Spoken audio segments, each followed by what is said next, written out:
پاکستان جس پر خطابت ناز کرتی تھی، یہ وہی پڑھ سکتے تھے اپنی لے میں، اپنی طرز میں۔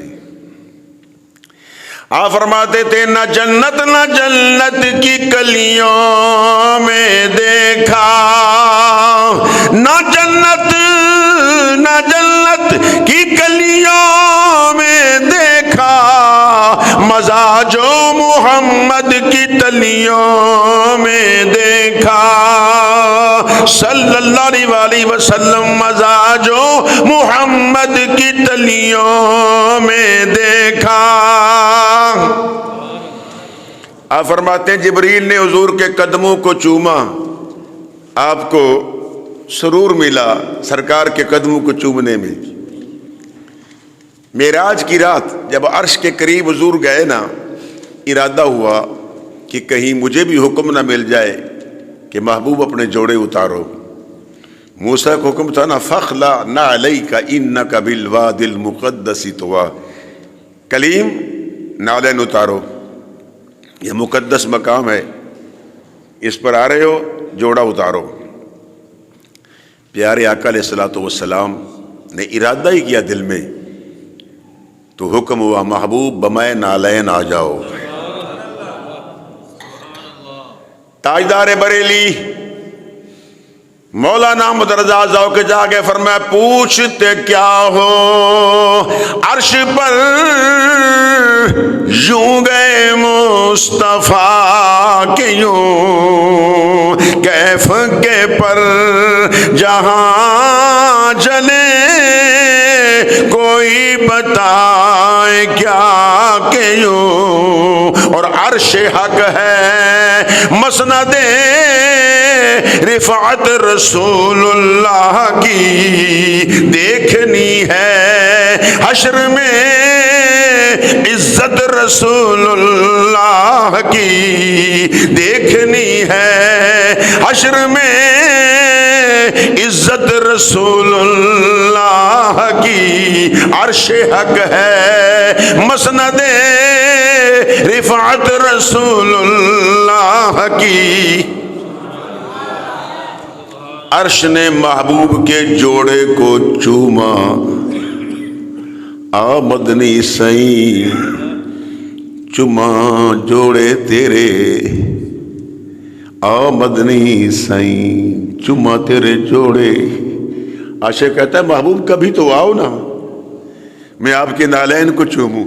حضور کے نالین کو جوتی نہ کہا کرو، جوڑا پاک، جوڑا کہنا ہم نے، نالین پاک کہو۔ حضور کے نالین کی بڑی شان ہے، عرش نے نبی کے نالین کو چوما ہے، عرش نبی کے جوڑے کو چومے، جبریل یار کے قدموں کو چومے، ابو بکر صدیق مصطفیٰ کے نام کو چومے، عمر نبی کے نام کو چومے، عثمان غنی نبی کے نام کو چومے، حیدر کرار نبی کے نام کو چومے۔ تو پتہ چلا لوگوں عقیدہ پوچھنا چاہتے ہو، جو صحابہ کا عقیدہ تھا نبی کا نام چومنا یہ صحابہ کا طریقہ ہے، جو حضور کے غلاموں کے نقش قدم پہ چلے گا مصطفیٰ کے نام کو چومے گا، اگرچہ فرض واجب نہیں ہے، چومے گا وہ جس کے دل میں نبی کا پیار ہوگا، چومے گا وہ جس کے دل میں نبی کا۔ آپ دیکھتے ہوں گے کئی بوڑھے بوڑھے لوگ بھی وہاں بیت اللہ شریف میں دوڑ کر جاتے ہیں، یار میں بھی جا کے پتھر کو چوم لوں۔ عشق ہوتا ہے نا جی، یہ محبت ہے نا ہر بندہ، لیکن کچھ ایسے ہوتے ہیں جو آرام سے جانا چاہتے ہیں کہ کسی کو دھکا نہ لگے۔ یار ویسے تو طریقہ یہی ہے کہ کسی کو دھکا نہ لگے، دھکم پیل نہ ہو جائے، کوئی نیچے نہ آ جائے، آرام سے جاؤ، موقع مل جائے تو چوم لو، کیونکہ مصطفیٰ نے چوما ہے۔ جناب عمر فاروق نے فرمایا کہ پتھر انک حجر، میں سمجھتا ہوں کہ تو پتھر ہے، نہ نفع دیتا ہے نہ نقصان دیتا ہے، مگر میرے مصطفیٰ نے چوما ہے۔ اور مولا کائنات ساتھ نے فرمایا عمر یہ پتھر دن قیامت کے، حضور نے فرمایا صلی اللہ علیہ وسلم، فرمایا اس کے سر پر تاج رکھا جائے گا، دستار ہوگی، اور یہ چومنے والوں کی سفارش کرے گا۔ اب ملا جو ہے یہ تو ساری آیات بتوں والی ولیوں پر چشمہ کر دیتا ہے، کہتا ہے یہ بت ہے، یہ پتھر ہے۔ میں نے کہا پتھر بھی نفع دے گا؟ پتھر ہو، مجھے بولو۔ کہتے ہیں یہ پتھر جی کچھ نہیں کر سکتے، یہ ولی ہے۔ ساری بت والی آیات ولیوں پر چشمہ کر دیتے ہیں۔ ولی اور بت برابر؟ بولو۔ ایک بے وقوف بیٹھا ہے سوشل میڈیا پہ، وہ بکواس کرتا ہے ہر وقت، کہتا ہے جی یہ بابے کچھ نہیں کر سکتے، کچھ بھی نہیں۔ بے وقوف ہے تو، اللہ کے ولیوں کے پاس تو بڑی طاقت ہے، یہ طاقت اللہ نے دی ہے نا جی۔ ایک پتھر ہے، وہ دن قیامت کے سفارش کرے گا اللہ کے اذن سے۔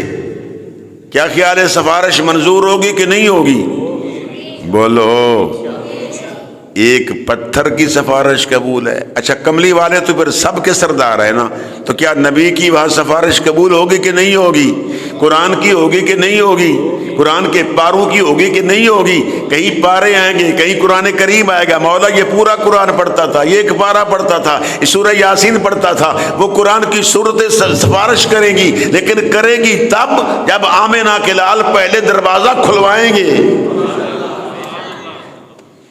اگر میں استنباط کی طرف جاؤں تو بڑے مسائل نکلتے ہیں۔ اللہ کے بندوں پر یہ نہ چشمہ کیا کرو دیکھو جی یہ تو بت ہیں۔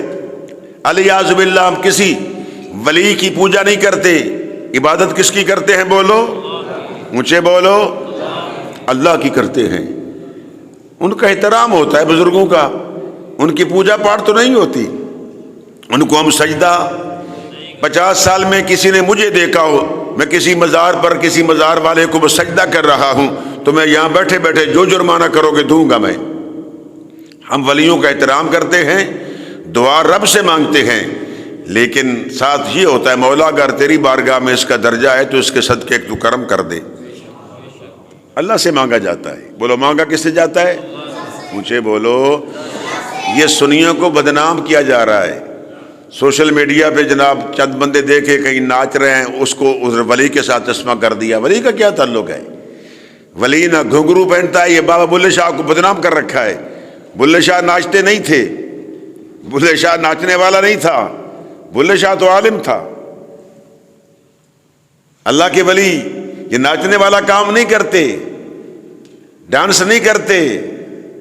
مجھے آپ دکھائے نا، یہ قاری صاحب بیٹھے میرے ساتھ، ان کے والد صاحب یہاں رہے ہیں، بزرگ ہیں، میرے ساتھ اکٹھے آئے تھے، اکٹھے رہے اور پردہ فرما گئے، اللہ ان کی بخشش فرمائے۔ قاری ادریس صاحب، کسی بندے نے دیکھا کہ وہ اپنی اس پوری عمر میں یہاں ڈانس کیا ہو؟ کیوں فتوے لگاتے ہو؟ جاہل لوگ ہیں، اگر کوئی ایسا کر رہا ہے جاہل ہے، ہمارا اس سے کوئی تعلق نہیں ہے۔ کسی عالم دین کو دیکھا ہو بھنگ پی رہا ہو، چرس پی رہا ہو، ٹیکا لگا رہا ہو، نشہ لے رہا ہو، نہیں۔ کل مسکر حرام، کل مسکر حرام، ہر نشہ دینے والی چیز بھی حرام ہے، اس کے قریب تک نہ جاؤ۔ یہ بھنگی چرسی ہمارے پیر نہیں ہیں، بولو بھنگی چرسی ہمارے، مجھے بولو، پیر نہیں ہے۔ یہ پاؤں میں کڑے پہننے والے ہمارے پیر نہیں ہیں، لوہا پہننے والے لوہا حرام ہے۔ اگر یہ گھڑی کے ساتھ یہ چیز لگی ہوئی ہے، یہ لوہا وغیرہ، یہ گھڑی کی حفاظت کے لیے ہے تو شرعاً جائز ہے، ویسے یہ بھی ناجائز ہے، یہ بھی صحیح نہیں ہے۔ ایک انگوٹھی کی اجازت ہے بس، اس کا بھی وزن ہے، سونے کی نہیں چاندی کی۔ بولو کیا؟ اگر زرگر بیٹھے ہوں تو ناراض نہ ہونا یار، یہ شادی پر تو خیر مولوی صاحب مجبور ہوتے ہیں، میں نے نہیں خریدی انگوٹھی کبھی، منبر بیٹھا ہوں۔ حقیقتاً مفتی صاحب نے ایک دفعہ خریدی تھی میرے سامنے، میں نے کہا حضور یہ کیا کر رہے ہو؟ کہنے لگے جی مجبوریاں ہیں۔ میں نے کہا یہ چھوڑو، مت لو، نہیں لینی ہم نے، مت لو، انگوٹھی نہیں پہن سکتے۔ بولو انگوٹھی، مگر واہ کملی والے آقا، سراقہ کو سونے کے کنگن پہنا دیے۔ جو نبی کی زبان سے نکلا وہ شریعت بن گئی۔ بولو وہ، کیونکہ نبی کے لبوں پر خدا بولتا ہے، نبی کے لبوں پر خدا بولتا ہے، کلام خدا ہے کلام محمد، کلام خدا ہے کلام محمد صلی اللہ علیہ وآلہ وسلم۔ تو سنو بھائی، میرے نبی کا مطالبہ نہیں تھا، حضور آرام کر رہے تھے، جبریل نبی کی بارگاہ میں آئے۔ اچھا بتائیے، جبریل فرشتوں کے سردار ہیں کہ نہیں ہیں، امام ہیں کہ نہیں ہیں؟ لیکن مصطفیٰ کے در کے یہ بھی فقیر ہیں، نبی کے وزیر ہیں۔ چلو یہ جملہ تو